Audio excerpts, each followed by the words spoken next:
Peace and love, everyone. It's Nathan here again on Spiritual Level of Being. Today, something a little bit different. Today, we're doing messed up Bible reading.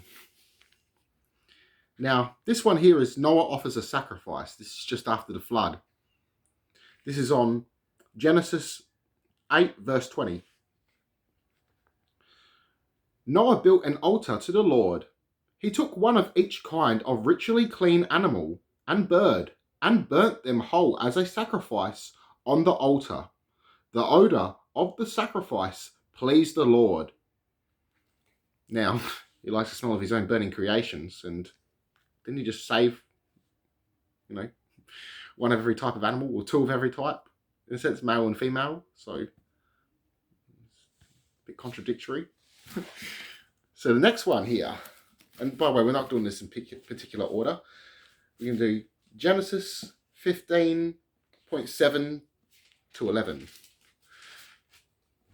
All right, then. Then the Lord said to him, I am the Lord who led you out of Ur in Babylonia to give you this land as your own.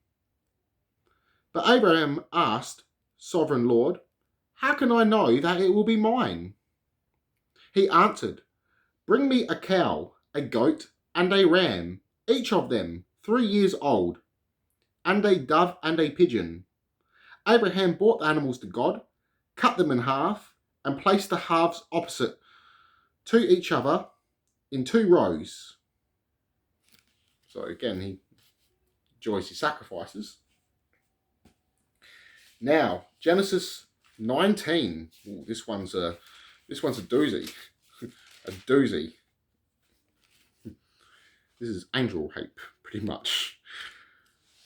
When the 2 angels came to Sodom that evening, Lot was sitting at the city gate. As soon as he saw them, he got up and went to meet them. He bowed down before them and said, Sirs, I am here to serve you. Please come to my house. You can wash your feet and stay the night. In the morning, you can get up early and go on your way. But they answered, No, we will spend the night here in the city square. He kept on urging them, and finally they went with him to his house. Lot ordered his servants to bake some bread and prepare a fine meal for the guest. When it was ready, they ate it. Before the guest went to bed, the men of Sodom surrounded the house. All the men of the city, both young and old, were there. They called out to Lot and asked, Where are the men who came to stay with you tonight? Bring them out to us. The men of Sodom wanted to have sex with them. Lot went outside and closed the door behind him. He said to them, Friends, I beg you, don't do such a wicked thing. Look, I have 2 daughters who are still virgins. Let me bring them out to you, and you can do whatever you want with them. But don't do anything to these men. They are the guests in my house, and I must protect them. So he offers his 2 daughters to get raped to the crowd. It was pretty fucked up shit. All right. So we're going to go to Genesis 19:23. Let's go find this.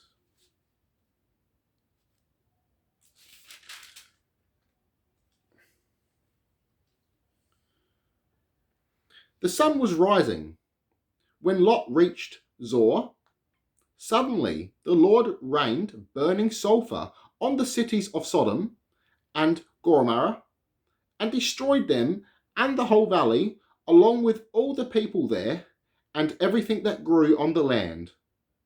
But Lot's wife looked back and was turned into a pillar of salt. She just looked behind and God just mopped her. Well, I should say whacked her. Not mobbed. Well, I guess. Okay, so Genesis 19 to 30. Oh, an incest story. Do not read this to your kids. I cannot urge this enough. Because Lot was afraid to stay in Zoar, he and his 2 daughters moved up into the hills and lived in a cave. The elder daughter said to her sister, "Our father is getting old, and there are no men in the whole world to marry us. Oof. So then, we can have children. Come on, let's make our father drunk so that we can sleep with him and have children by him." That night they gave him wine to drink, and the elder daughters had intercourse with him. Okay, well, this is enough. Next one. Genesis 22. And this is about this is the Abraham sacrificing his son story to God, except God tells him not to do it. Still horrible. Okay. Sometime later, God tested Abraham and called him, "Abraham." And Abraham answered, "Yes, here I am." "Take your son," God said, "your only son Isaac, whom you love so much, and go to the land of Moriah. There on a mountain that I will show you, offer him as a sacrifice to me." He does say no, but still, why would you even ask this? This is horrible. Devil shit. Not a God, not a loving God. No, this is why the Gnostics pointed out this is Yahweh, the demiurge. Okay, we're going to go to Genesis 38. This is about Jesus' great-great-grandparents, and this story is usually skipped at churches for good reason. About that time, Judah left his brothers and went to stay with a man named Hira, who was from the town of Adullam, where Judah met a Canaanite girl, whose father was named Shua. He married her, and she bore him a son whom he named She became pregnant again and bore another son and named him Onan. Again, she had a son and named him Shelah, or Sheliah. Judah was at Achzib when the boy was born. For the first son, Judah got a wife whose name was Tamar. Er's conduct was evil, and it displeased the Lord, so the Lord killed him. Then Judah said to Er's brother Onan, "Go and sleep with your brother's widow. Fulfill your obligation to her as your husband's brother, so that your brother may have descendants." But Onan knew that the children would not belong to him, so whenever he had intercourse with his brother's widow, he let the semen spill on the ground, so that there would be no children for his brother. What he did displeased the Lord, and the Lord killed him also. Now, so how doesn't God know that these technically won't be Er's kids? Kills him over semen spilling. I messed up. Okay. The Lord killed him also. Then Judah said to his daughter-in-law, Tamar, "Return to your father's house, and remain a widow until my son, Sheliah, grows up." He said this because he was afraid that Sheliah would be killed, and his brothers had been, as his brothers had been. So Tamar went back home. After some time, Judah's wife died. When he had finished the time of mourning, he and his friend, Hira of Adullam, went to Timnah, where his sheep were being sheared. Someone told Tamar that her father-in-law was going to Timnah to shear his sheep. So she changed from widow's clothes she had been wearing, covered her face with a veil, and sat down at the entrance to Enaim, a town on the road to Timnah. As she well knew, Judah's youngest son, Sheliah, had now grown up, and yet she had not been given to him in marriage. When Judah saw her, he thought that she was a prostitute, because she had her face covered. He went over to her at the side of the road and said, "All right, how much do you charge?" He did not know that she was his daughter-in-law. What are you doing? Shit. I couldn't even make that joke. All right. She said, "What will you give me?" He answered, "I will send you a young goat from my flock." She said, "All right, if you will give me something to keep as a pledge until you send the goat."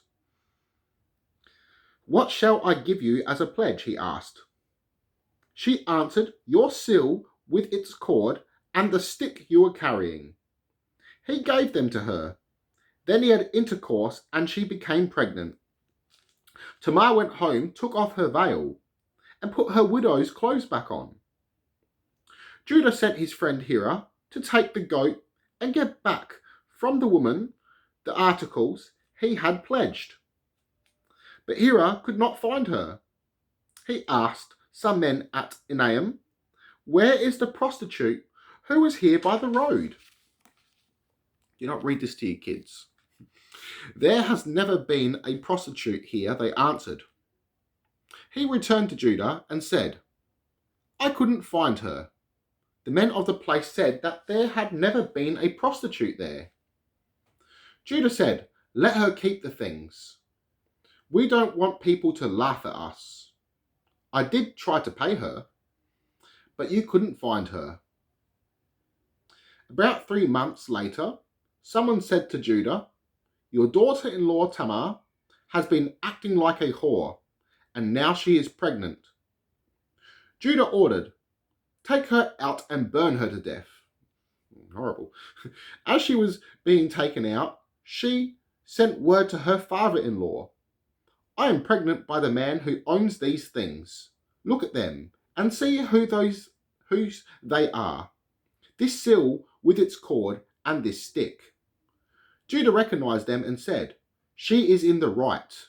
I have failed in my obligation to her. I should have given her to my son Sheliah in marriage." And Judah never had intercourse with her again. Okay, well, this is pretty fucked up. Okay. All right, so now we're going to do Exodus 11-4. This is with Moses and death of the firstborn children. So, Exodus 11-4. Well, 11:4 we're starting at, sorry.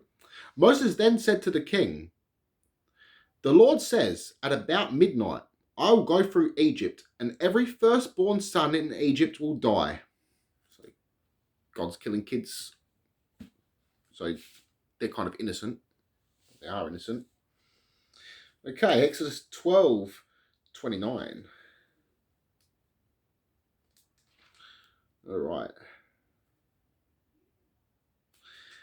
At midnight, the Lord killed all of the firstborn sons in Egypt, from the king's son who was an heir to the throne to all the sons of the prisoner in the dungeon. So even innocents copped it. Okay, Exodus 32:27.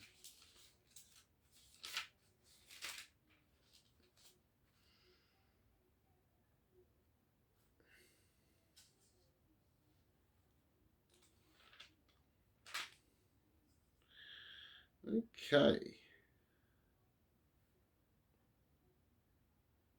So all the Levites gathered around him, and he said to them, "The Lord God of Israel commands every one of you to put on his sword and go through the camp from this gate to the other and kill his brothers and his friends and his neighbors." The Levites obeyed and killed about 3,000 men that day. Moses said to the Levites, "Today you have consecrated yourselves as priests in the servants of the Lord by killing your sons and brothers. So the Lord has given you his blessing." Fucking more like and a half. Now, Exodus 32, but verse 35.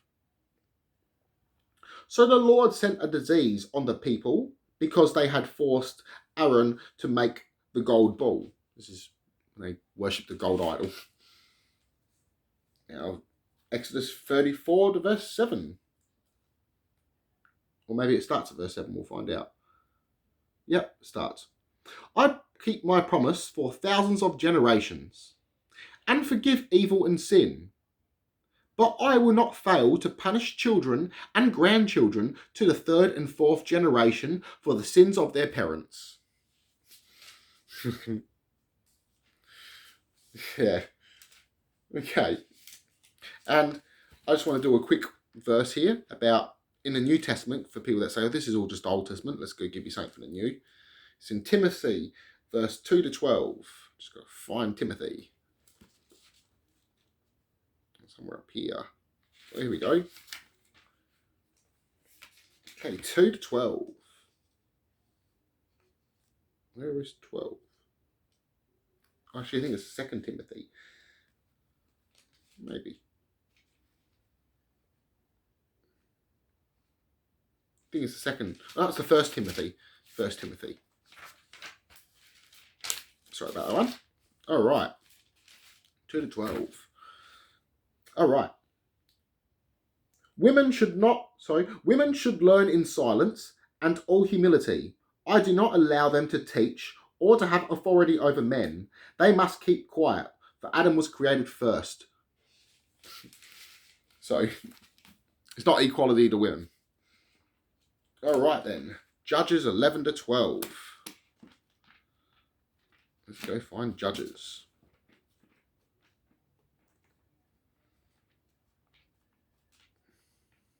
There we go. Judges 11 to 12. This proves that God is a war god. We'll go 12. No, 11. Okay.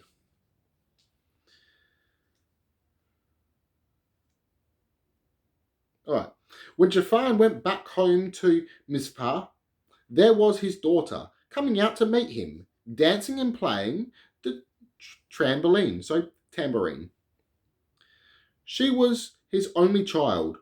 When he saw her, he tore his clothes in sorrow and said, "Oh, my daughter, you are breaking my heart. Why must it be you that causes me pain? I have made a solemn promise to the Lord, and I cannot take it back." She said to him, "If you have made a promise to the Lord, do what you have said you would do to me, since the Lord has given you revenge on your enemies, the Ammonites." But she asked her father, "Do this one thing for me. Leave me alone for 2 months, so that I can go with my friends to wander in the mountains and grieve that I must die a virgin." He told her to go and sent her away for 2 months. She and her friends went up into the mountains and grieved because she was going to die unmarried and childless. After 2 months, she came back to her father. He did what he had promised to the Lord, and she died still a virgin. So he sacrificed his daughter to God, so God would help him kill all his enemies. It's pretty fucked up. All right then. Now let's go to Leviticus. And this is 24 to verse 15 to 17. Leviticus.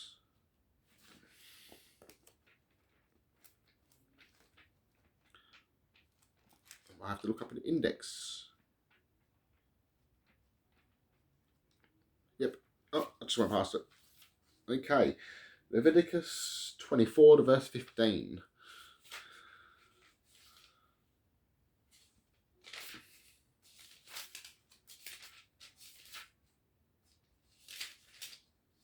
About 24, verse 15.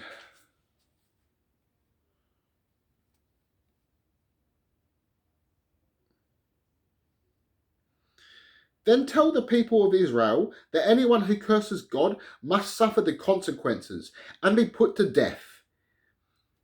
It's horrible. Okay. Oh, it keeps going to 17. And be put to death. Any Israelite or any foreigner living in Israel who curses the Lord shall be stoned to death by the whole community. Well, pretty hardcore. All right. Exodus 21, verse 7. I hope I haven't read on this one. Oh, here you go. If a man sells his daughter as a slave, she is not to be set free, as male slaves are. Horrible. If she is sold to someone who intends to make her his wife, but he doesn't like her, then she is to be sold back to her father. Her master cannot sell her to foreigners because he has treated her unfairly. If a man buys a female slave to give to his son, he is to treat her like a daughter. If a man takes a second wife, he must continue to give his first wife the same amount of food and clothing, and the same rights that she had before. If he does not fulfill these duties to her, he must set her free and not receive any payment. So women are property. Okay. Let's find another one. Let's pause. Okay, we're going to Joshua 1 to verse 13.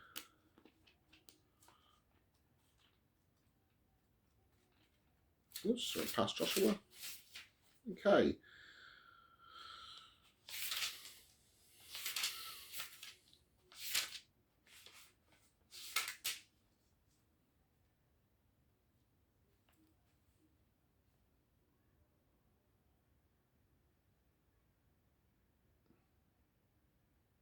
Okay, maybe it might be 7. Verse 7:13.